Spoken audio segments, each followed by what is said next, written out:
শেষ জামানায় কিন্তু মুমিন ব্যক্তিদের মধ্যে অনেক মুমিন ব্যক্তির স্বপ্ন কিন্তু সত্য হবে, এটাও এসেছে। মুমিন ব্যক্তির স্বপ্নও কিন্তু সত্য হবে। কোরআনে এমনও দলিল আছে যে কাফেরের স্বপ্নও সত্যি হয়েছে। কোন সূরায় আছে কে বলতে পারবেন? কাফের ব্যক্তির স্বপ্নও সত্যি হয়েছে এমন দলিল কোরআনের কোথায় আছে? কে বলতে পারবেন? হ্যাঁ, সূরা ইউসুফ। কি না আপনার?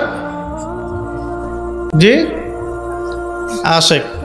ঠিক আছে, মাশাআল্লাহ। আশিক ভাইয়ের জন্য আমাদের একটা হাদিয়া থাকবে ইনশাআল্লাহ, আপনি আলোচনা শেষে নিয়ে যাবেন। তো ইউসুফ আলাইহিস সালামের যে ঘটনা সূরা ইউসুফ, সেখানে আছে যে অমুসলিম দুজন ব্যক্তির স্বপ্ন সত্য হয়েছে, হয় নাই? একজন এসে বলেছেন আমার মাথায় রুটি খেয়ে নিচ্ছে পাখি। আরেকজন বলেছে আমার হাতে ছিল শরাব, এই শরাব আমি পান করাচ্ছি রাজাকে, বাদশাকে। ইউসুফ আলাইহিস সালাম বললেন যে পান করাচ্ছে বাদশাকে সে নাজাত পেয়ে যাবে জেল থেকে, আর যার মাথা থেকে রুটি খাওয়া হচ্ছে তাকে শুলদণ্ড দেওয়া হবে। ঘটনা সত্য ছিল তো? আচ্ছা, এখানে এই দুই ব্যক্তি কিন্তু মুসলিম নন, তারা কিন্তু অমুসলিম। তো যেটা বলছিলাম যে আল্লাহর পক্ষ থেকে মুমিন ব্যক্তিকে সত্য স্বপ্ন দেখানো হতে পারে শেষ জামানায়, বেশি বেশি হতে পারে। তাই যখন ভালো কোনো স্বপ্ন দেখবেন শুকরিয়া আদায় করবেন আল্লাহর কাছে। আর যদি খারাপ কোনো স্বপ্ন দেখেন তাহলে কাউকে বলতে যাবেন না। খারাপ স্বপ্ন দেখলে কাউকে বলতে যাবেন না, বরং 2 রাকাত নামাজ পড়ে আল্লাহর কাছে আশ্রয় চাইবেন। আল্লাহ, আমি এই খারাপ স্বপ্ন দেখেছি, এর থেকে তোমার কাছে আমি আশ্রয় প্রার্থনা করছি। পবিত্র কোরআনুল কারীমে সূরা আলে ইমরান এর 19 নম্বর আয়াতে আল্লাহ পাক বলছেন, বা'দা আউযু বিল্লাহি মিনাশ শাইতানির রাজিম, ইন্না দীনা ইনদাল্লাহিল ইসলাম। আল্লাহ রাব্বুল আলামিন নিজে বলছেন যে নিশ্চয়ই আল্লাহর কাছে একমাত্র গ্রহণযোগ্য দিন বা জীবন ব্যবস্থার নাম কি? ইসলাম।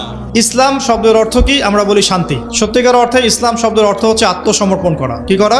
আত্মসমর্পণ করা। যে ব্যক্তি আত্মসমর্পণ করে, যে ব্যক্তি ইসলাম পরিপূর্ণরূপে পালন করে, তাকে আমরা বলি মুসলিম।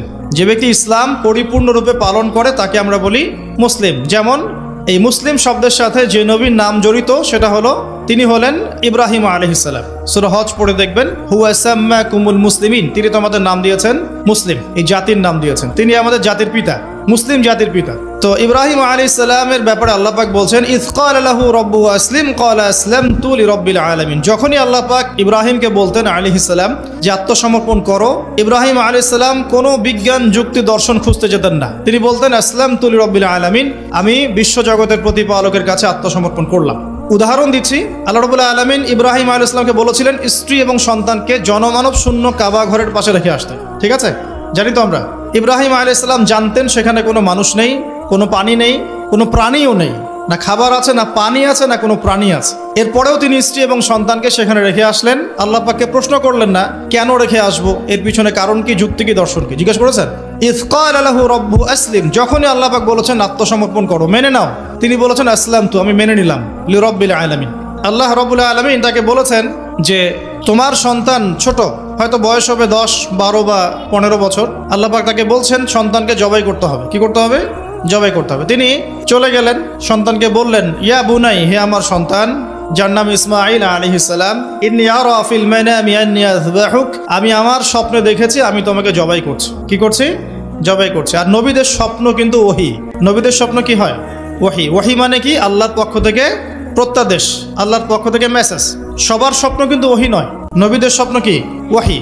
ওহী মানে আল্লাহর পক্ষ থেকে জ্ঞান, যেটা আল্লাহ পাক তার বান্দাদের মধ্য থেকে কিছু কিছু বান্দার কাছে পাঠান বাছাইকৃতভাবে। কিভাবে পাঠান? আল্লাহ পাক ফেরেশতার মাধ্যমে পাঠান। নবীদের স্বপ্ন ওহী। আর শেষ জামানায় কিন্তু মুমিন ব্যক্তিদের মধ্যে অনেক মুমিন ব্যক্তির স্বপ্ন কিন্তু সত্য হবে, এটাও এসেছে। মুমিন ব্যক্তির স্বপ্নও কিন্তু সত্য হবে।